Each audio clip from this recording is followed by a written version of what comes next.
Hello friends, अब हम देखेंगे माइक्रोसॉफ्ट एक्सेल के अंदर कि हमने इसमें ग्रेटर देन और लेस देन की जो कंडीशंस हैं वो हमने कैसे अप्लाई करनी है और उसके साथ साथ हमने फार्मूले को कैसे यूज़ करना है, जिसके ज़रिए हम अपनी एक शीट में से हम काफ़ी सारी चीज़ें जो हाईलाइट कर सकते हैं कंडीशंस को यूज़ करते हुए। तो हमने क्या करना है, सबसे पहले हम अपनी एक शीट बनाएंगे।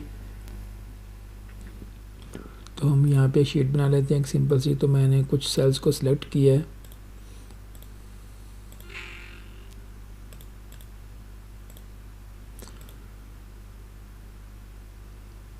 तो ये मेरे पास एक शीट है। तो मैं क्या करता हूँ, सबसे पहले इसका जो लेआउट है वो मैं ओरिएंटेशन जो है वो मैं इसकी लैंडस्केप कर लेता हूँ। तो इतना एरिया जो है मैं रिज़र्व कर देता हूँ अपनी हेडिंग्स के लिए। तो मैं इसको क्या करता हूँ, इसको मार्जिन्स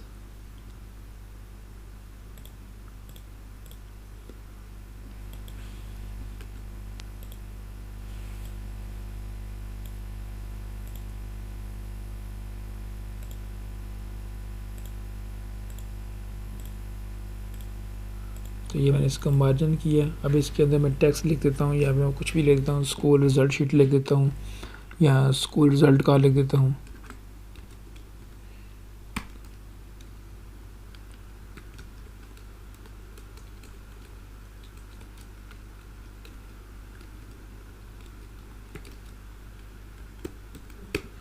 स्कूल रिज़ल्ट शीट आ जाएगा मेरे नीचे। तो इसको थोड़ा सा हाईलाइट कर लेते हैं।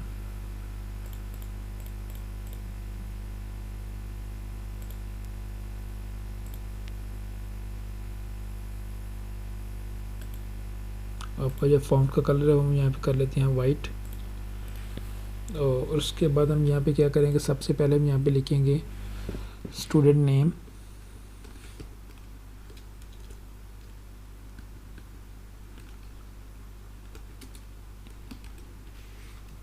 उसके बाद हम यहाँ पे लिख देते हैं रोल नंबर।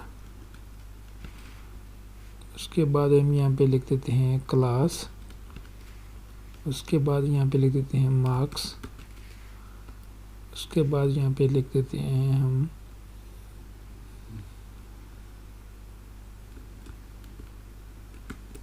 एवरेज।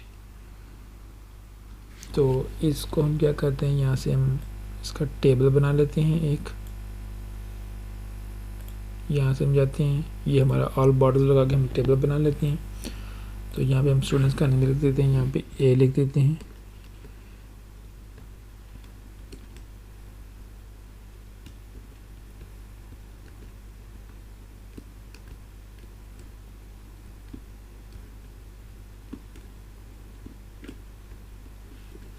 ये मैंने कुछ स्टूडेंट्स के नेम लिखे हैं शॉर्टली आप।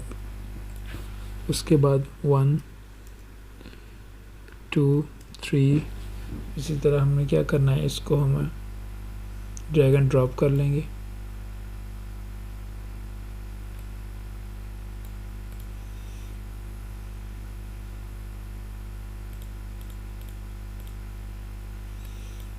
तो इसका जो हेडिंग्स है उसको हम बोल्ड कर लेते हैं, और इसके जो साइज है इसको बढ़ा लेते हैं।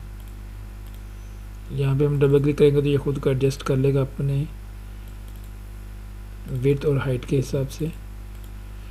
तो उसके बाद जो हमारा डाटा है उसका जो हम साइज़ है वो भी हम सेट कर देते हैं 14 पे। अब हमने क्या करना है, यहाँ पे हम क्लास लिख लेते हैं 9th क्लास।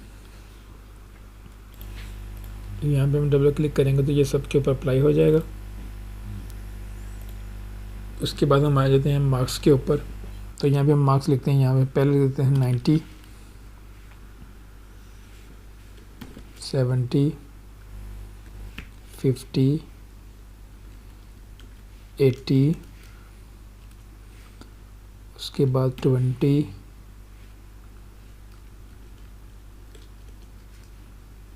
30 60 एंड 40। ये आ गए हमारे पास मार्क्स। तो हम यहाँ पे एक और कॉलम लेते हैं, इसी के अंदर हम इंसर्ट कर लेते हैं एक कॉलम। यहाँ पे हम लिख देते हैं टोटल मार्क्स।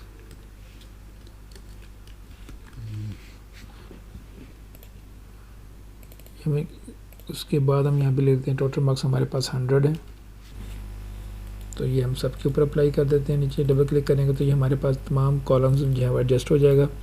यहाँ पे हम इसकी एवरेज निकाल लेते हैं। एवरेज निकालने के लिए हमारे पास फार्मूले काफ़ी हैं जो इसके पहले से इसके अंदर मौजूद भी हैं, हम वो यहाँ से भी इस्तेमाल कर सकते हैं और हम खुद से भी लिख सकते हैं। तो यहाँ पे मैं इक्वल साइन लगाता हूँ, टोटल डिवाइडेड बाय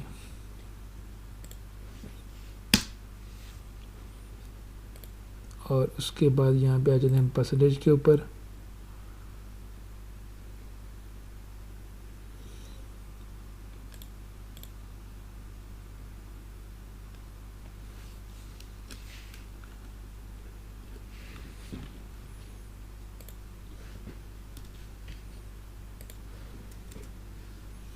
तो ये हमारे पास इसकी एवरेज आ चुकी है। तो इसी तरह हम सबके ऊपर अप्लाई करेंगे तो सबकी एवरेज हमारे पास आ जाएगी। ये हमारे पास एवरेज आ चुकी है। अब हमने क्या करना है, इस शीट के अंदर से हमें ये देखना है कि जिस बच्चे के जो मार्क्स हैं वो कम हों, जो कि हम अगर हम यहाँ पे पास मार्किंग की जो लेंथ है हम फिक्स कर देते हैं 20 या 30 फिक्स कर देते हैं, तो उससे जो कम मार्क्स हैं उनकी जो सेल्स हैं वो ज़रा हाईलाइट हो जाएं। तो हमने क्या करेंगे, हम इस सब को सिलेक्ट करेंगे। यहाँ पे इसको हम यहाँ पे सिलेक्ट कर लेते हैं। तो हमने जाना है कंडीशंस में, हाईलाइट में जब हम जाएंगे यहाँ पे लेस देन आ जाएंगे। तो लेस देन में हम यहाँ से यहाँ पे जो मार्क्स हमने ऐड करने हैं वो हम यहाँ पे लगा देते हैं 30 के 30 नंबर से जो लेस देन है उसका जो कलर है वो हाईलाइट नज़र आए। तो हम क्या करेंगे, यहाँ पे कस्टम बॉर्डर पे आ जाएंगे। तो हम आ जाएंगे फिल पे, तो हम यहाँ पे जो कलर सेलेक्ट करेंगे वो कलर वहाँ पे अप्लाई हो जाएगा। इसके ऊपर हम ओके करते हैं। यहाँ से भी हमने ओके किया। तो ये देखिए हमारे पास वो स्टूडेंट जिनके मार्क्स 30 से कम हैं वो हमारे पास हाईलाइट हो चुके हैं। अगर हम चाहते हैं कि जो वो स्टूडेंट्स जो हमारे पास 50% से ज़्यादा है उनके लिए हमारे पास कलर अलग होना चाहिए, हम क्या करेंगे, फिर से इस टेबल को सिलेक्ट करेंगे, कंडीशन में चले जाएंगे। तो हम यहाँ पे जाएंगे ग्रेटर देन में। तो ग्रेटर हम यहाँ पे कर देते हैं 55, यहाँ पे हम कर देते हैं 60 कि जिस बच्चे के मार्क्स 60 से ऊपर हैं उसके लिए हमारे पास जो कलर है वो हमारे पास यहाँ पे आ जाने चाहिए। यहाँ पे ऑलरेडी लिखे हुए हैं, काफ़ी पड़े हुए हैं हमारे पास। ये देखिए तो हम यहाँ पे कस्टम बॉर्डर पे आते हैं। तो हम यहाँ से जो कलर सेलेक्ट करेंगे वो हम नीचे यहाँ पे सैंपल के तौर पर नज़र भी आ रहा है। तो हम यहाँ पे देखते हैं कि हमने यहाँ पे ये सिलेक्ट कर लिया, या हम यहाँ पे कर देते हैं येलो कलर। तो हम जैसे इसको ओके करेंगे तो ये देखिए अब 3 स्टूडेंट ऐसे हैं जो हमारे ग्रेटर देन में आ गए थे, उन तीनों का जो कलर है हमारे पास ये आ चुका है और जो हमारे पास लेस देन में हमारे पास वो आ चुके हैं। अगर आप चाहते हैं कि आप इसमें कोई मज़ीद चेंजिंग करना चाहते हैं या हमारे पास ये रूल्स लग चुके हैं, ये रूल्स को ख़त्म करना चाहते हैं, तो हम दोबारा पे कंडीशनल फॉर्मेटिंग में आ जाएंगे और यहाँ पे नीचे लिखा हुआ है क्लियर रूल्स। तो ये जो क्लियर, अगर हम यहाँ पे चाहते हैं कि हम सिर्फ इसी का ख़त्म करना है तो हम कंडीशन पे जाएंगे। उसके बाद हम जाएंगे रूल्स, क्लियर रूल्स के ऊपर सिलेक्टेड सेल है, ये इसी एक का रूल ख़त्म हुआ। पूरी शीट के ऊपर जो रूल लगे हुए हैं वो ऑलरेडी मौजूद हैं। तो हम क्या करेंगे कि हम इस पूरे कॉलम को सिलेक्ट करेंगे, कंडीशंस में जाएंगे और उसके बाद हम नीचे आ जाएंगे क्लियर, और क्लियर हम इंटायर शीट, इस शीट के ऊपर जितने भी इसके जो फॉर्मेटिंग जो फंक्शंस अप्लाई हुए पड़े थे वो सारे के सारे यहाँ से ख़त्म हो चुके हैं। तो हम मज़ीद इसमें चेंजिंग कर सकते हैं। हम यहाँ पे हम देखते हैं कि जिस बंदे के जो मार्क्स हैं या जिस स्टूडेंट्स के मार्क्स हैं वो लेस देन हमारे पास से हैं 50% या 50 से कम है, तो उसके जो मार्क्स हैं वो हमारे पास किस में आना चाहिए, वो हमारे पास से आना चाहिए रेड बॉर्डर में, या कह लें येलो फिल विद कलर्स। ये देखें ये हमारे पास ऐसे भी आ सकती हैं। तो इस तरीके को यूज़ करते हुए हम अपने हाइलाइट्स को यूज़ कर सकते हैं और इसकी जो एवरेज है वो निकालते हुए हम इसके ऊपर भी अप्लाई कर सकते हैं, इसके ऊपर भी अप्लाई कर सकते हैं, तमाम सेल्स के ऊपर सेपरेटली अप्लाई कर सकते हैं कि हम जिस चीज़ को जिस तरीके से हम उसको व्यू करना चाहते हैं हम उस तरीके से उसको व्यू कर सकते हैं। यानी कि इस मेथड को यूज़ करते हुए आप अपने जो रिज़ल्ट कार्ड हैं, जो स्टूडेंट्स के रिज़ल्ट कार्ड हैं, या कोई आपकी जो सैलरी रिपोर्ट है, या आपके कोई डॉक्यूमेंट्स हैं, या आपकी कोई रिपोर्ट्स हैं, उसके अंदर आप किसी चीज़ को हाईलाइट करना चाहते हैं किसी कस्टम नंबर की बिना पर, तो आप इस मेथड को यूज़ करते हुए उसको आप अप्लाई कर सकते हैं।